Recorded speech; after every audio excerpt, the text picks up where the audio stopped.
un des meilleurs Zelda, de base, c'était un DLC. Quand il y a Ocarina of Time qui sort, tout le monde est content. Tout le monde dit c'est un banger, sauf Miyamoto. Il dit, les gars, moi je veux faire un peu plus d'argent. En fait, il veut vendre un Zelda et le 64 DD. C'est pas 64 DJ Deschamps, en fait, c'est un petit support que tu mettais en dessous de ta Nintendo 64 qui rajoutait de la mémoire et de la qualité graphique. Du coup, il va voir un des directeurs du jeu et il lui dit c'est très bien ce que t'as fait, tout le monde dit c'est un des meilleurs jeux de tous les temps, tout ça, mais tu veux pas faire de l'oseille? C'est comme si Zidane, on lui avait dit, bon, Ballon d'Or, Ligue des Champions, Coupe du Monde, c'est très bien, mais tu veux pas faire The Voice aussi?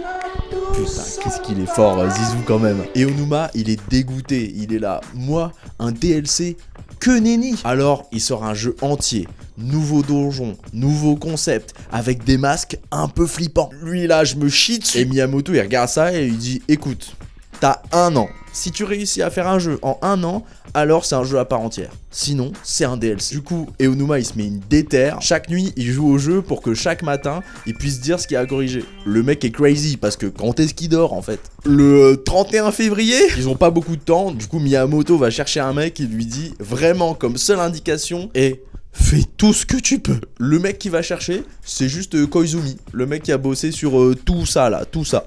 Koizumi, il intègre le cycle des 3 jours avec la lune et tout. Et boum, un classique est né. Majora's Mask. Un classique qui demandera un accessoire en plus qui valait très très cher, mais un classique quand même.